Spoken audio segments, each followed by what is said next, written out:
2021 was a notable year for U.S. cyber attacks, according to a new report released by the National Security Agency. Several ransomware threats targeted government agencies and private sector companies. The report highlights public action taken by the NSA to combat these cyber attacks, including establishing a cybersecurity collaboration center and disclosing critical vulnerabilities. For more on the report, let's bring in CBS News intelligence and national security reporter Olivia Gazis. Hi, Olivia. So give us some context here. How common or unusual is it for the NSA to issue this type of report? Sure, Lana. So this is only the second time that the NSA has released a report of this sort, and it's definitely worth remarking how out of character until recently it would have been for this agency, which was so long so secretive that it was known half jokingly as no such agency, to do this. But in the past several years, the NSA has effectively said there can be no such thing as no such agency anymore. We can't operate as a black box. It's bad for our reputation and it's bad for national security. And that's chiefly because of this dramatically changing cyber landscape that we're all contending with, but has really forced it to change how the NSA does business. So it's contending with exponentially more data, with a really more expanded threat landscape, the networks and systems that can be attacked by an adversary, and by faster and more sophisticated adversaries. So we've seen in the past year how something as random as an attack on a meat processing facility can have significant economic and national security threats. And that's sort of the thing that the NSA is responding to. Whereas in previous years, it could sort of insist on secrecy and operate in the shadows of the cyber domain to an extent, now it's really had to start to pivot and start sharing a lot more information about cyber threats to help private companies, private institutions, and even private individuals take steps to better protect themselves. So, Olivia, tell us, what are those key takeaways? Sure. So you mentioned one of them, and as we were just talking about, in the past year, the NSA opened up what's called a cybersecurity collaboration center, which the CBS News had the opportunity to tour. And when you think of the NSA, you know normally what comes to mind is windowless, colorless, sort of cavernous floors with a lot of people at computer screens. This is really something that you would encounter in Silicon Valley. It's got big windows, it's got inspirational quotations on the walls, it's got colorful upholstery. And the point is for it to serve as a sort of gathering space for private companies and other industries to come and meet with experts from the NSA and exchange information about what they're seeing on their networks about potential cyber threats that they may have to face. And that leads to another takeaway that you mentioned, which are these public facing advisories that the NSA has been putting out. Again, in the not too distant past, this is an agency that would have, seen a critical flaw in widely used software and kept that to itself, so that it could use it, it could exploit it if, foreign adversaries were using that particular software.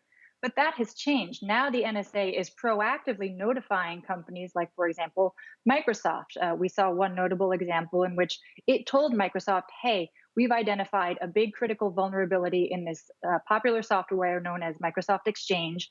And that wasn't out of benevolence. That was because it's just too risky to have a potential adversary notice this vulnerability first and start exploiting it for itself.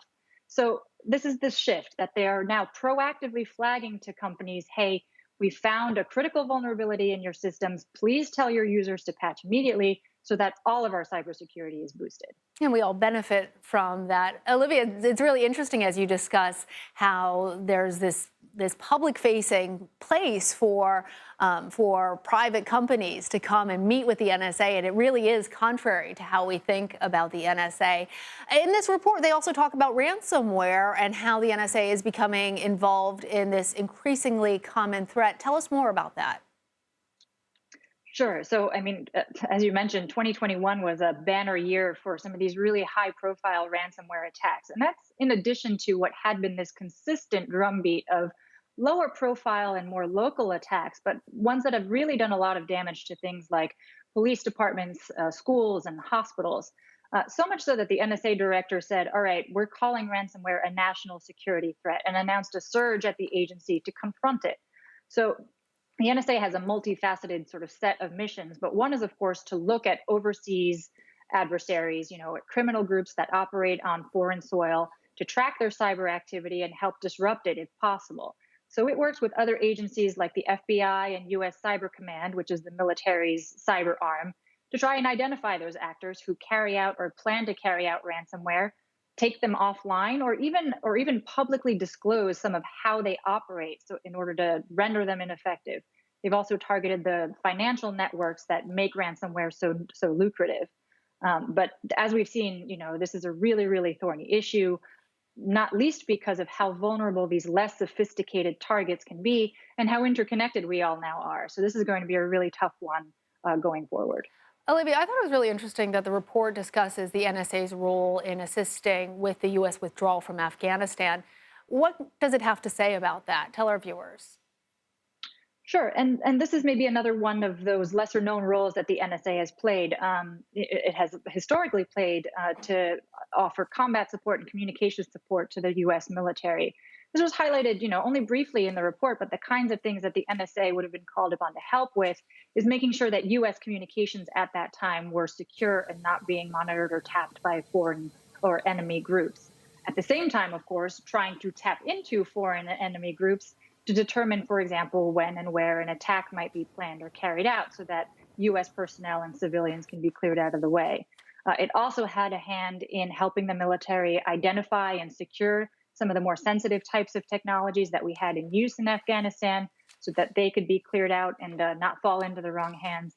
And again, just to reiterate, these are all things that in the past the NSA would not have been shouting from the rooftops. Yeah. So even acknowledging it was engaged in some of this stuff is a pretty remarkable step for them. Not surprising that they were involved in the withdrawal, but really surprising that they're talking about it in any public way. Olivia, thank you. That's right.